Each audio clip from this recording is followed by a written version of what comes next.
Welcome to the Orkney Isles, the Orkney Highlands. I'm on mainland and I'm in the town of Kirkwall, the main city, capital right there.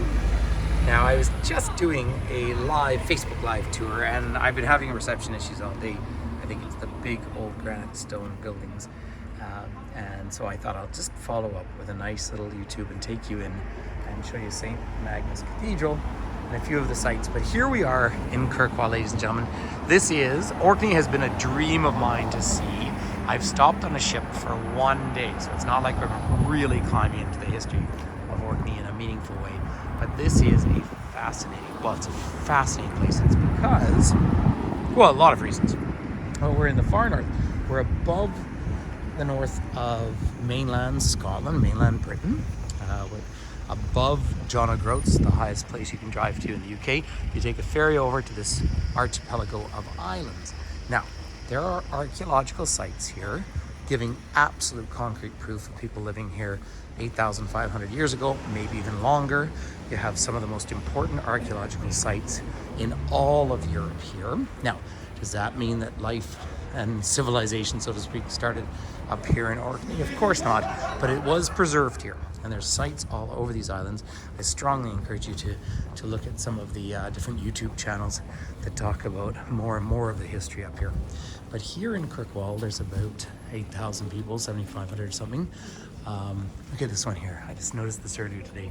And this actually says that Sir Walter Scott dined here on the 12th of August, 1814, one of the most renowned writers in the English language and certainly in the Scottish writing tradition, which is pretty fantastic. So that's already the start of this being fascinating. We've got megalithic tombs dating back thousands of years, like predating the pyramids, for example. So, but really important construction, henges, of course, stone circles and standing stones. And you've heard of henges, like Stonehenge, of course. And there's so many more than there were historically.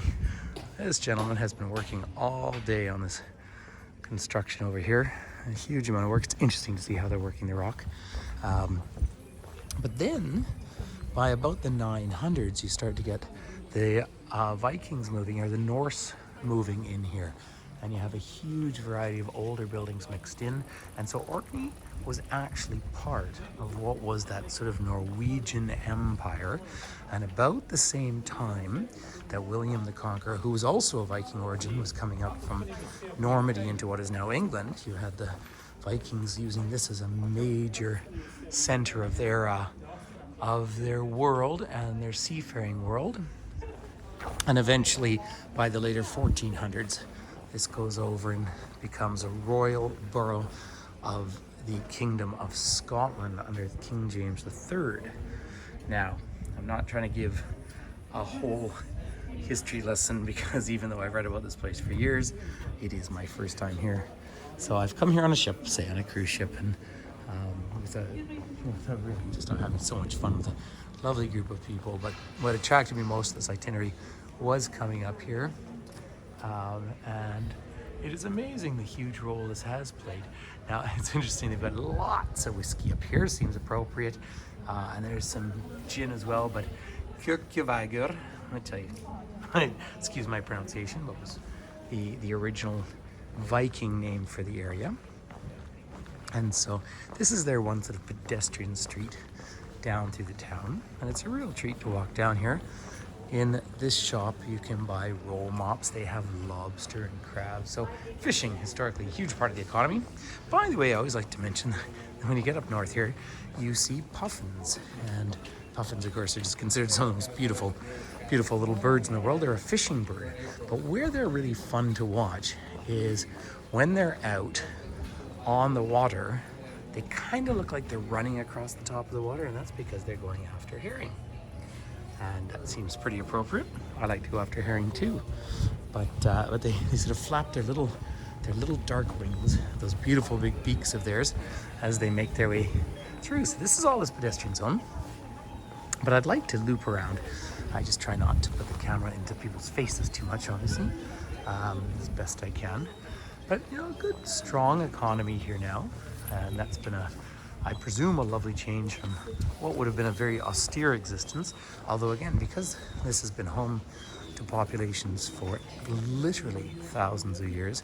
It goes to show that sustaining oneself here wasn't terribly difficult, or less difficult than other places, I suppose, in the world. There's the Orkney brewery. I did try one local beer, but hey, middle of the day, and I've been trying to squeeze in as much as I can here. So let's keep walking a little further up here. A gentler accent here than you have, say, in Glasgow, which is quite a pronounced accent in its own way. And that's sort of how I imagined it as well when I did come up here. But the Orkney chain, I would imagine, so in the summertime, of course, we are 58.9 degrees north on the planet. So say if you're in North America, so think of Skagway, Alaska, Oslo, Stockholm, Helsinki, are all about 60 north. That puts it in some perspective where we are, but in the open ocean and very low, so the weather just moves across. Had some fairly heavy rain earlier today, and then it all kind of cleared out, and the light just changes on the hills around. But these town sites are fun. They're fairly dense, I guess fairly densely populated. Highland Park is their famous whiskey. Of course, Scottish whiskies have had a huge revival, a lot of demand in particularly growing economies like places like China. But this, by the way, is your traditional form of heating in this part of the world. That is peat. That is bog, and bog is made up of vegetable matter in areas where the rainfall is greater than the evaporation. And so as a consequence, it builds up into these forms, and then you cut them and let them dry. And of course, we are in Scotland, so you can have a kilt as well, which is very much a Highland Scottish experience, except we're beyond the Highlands here. And so peat can be cut and dried and then used as a fuel. Now, historically, you would have a thatch roof and a stone house. And when I say historically, that's the last 1,000 years or so. People before that were building houses into the ground. Very typical Norse construction. You still see sod roofs in parts of Iceland because there's not enough timber, right? So there are trees here because they've been planted in the town site, but generally speaking, you just didn't have enough timber to build with wood structure. So stones, when they started building this cathedral, they were actually brought in on a ship, again, way back nearly 1,000 years ago. So there it is, St. Magnus Cathedral up there. I just want to wander around in front of it. Of course, there's a war memorial here in the arch. World War I, first of all, 14 to 19. Keep in mind, you might learn in school that ended in 1918, but there were still battalions fighting in 1919. And then World War II, well, they've got a 1939 on the left and 45 on the right. But these very old cemeteries, interesting going through them. It seems to be, and this is just, a first off look, it's either that people lived really distinctly long lives or perished young. It seems to be sort of the two extremes, and I wonder if that's tied to the reality of the horse fishing life. Not sure. Over here on the right is that beautiful, impressive stone building is the town hall, and that says 1884 on the front of it, but it's a beautiful building. Now there was a previous palace out here that's gone, but there's a couple more that I just want to show you up around the corner, and then we'll tie this together with the tour I was giving earlier and try and give everyone a little bit of a taste of this really unique part of the world. And by the way, today got up to about 15 degrees Celsius, around 62 or something Fahrenheit, and this is high summer. So for those of you who've been living in horrendous heat waves, it sounds lovely, but wow, windy and cool. By the way, I've just come into the cemetery. I hope I haven't chosen a dead end. I apologize, but I was dying to come in here. Now, as you do, I know those are old ones. Look at the old towers in through here. So this was the whole governance structure of the whole area. So we'll just come and scoot around people through here. And we'll take you up to see old castle grounds. One of the buildings goes back to the 1200s. That means that would have been a Norse construction. And then it comes over and becomes part of Scotland. And then, of course, needless to say, part of the United Kingdom. the Act of Union, which is a whole talk that is worth giving, that I have given every now and then, and I like to give.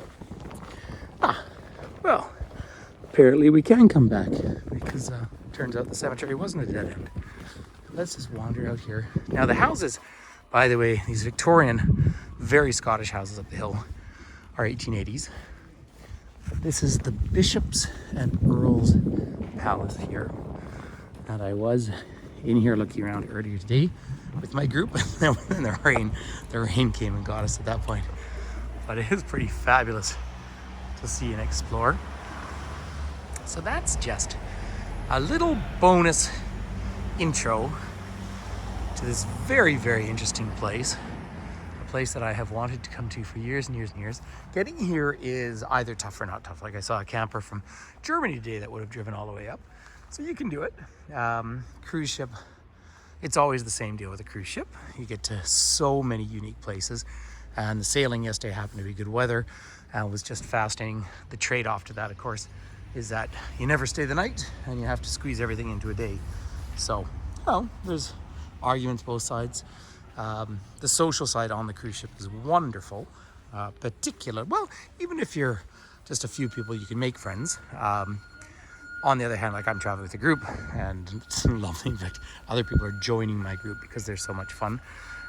But say the downside is you don't kind of connect the dots as well, because you sort of magically show up in a different place every little while. But there we are, St. Magnus Cathedral, Kirkwall, Orkney, Scotland, United Kingdom, and way far north in the Norse world. Thank you for coming to join me today, those who made the virtual tour. And there you can see some of the beautiful, colorful, textured hills out in the distance. All right, ladies and gentlemen, we'll listen peace and love and hugs from the far north up here.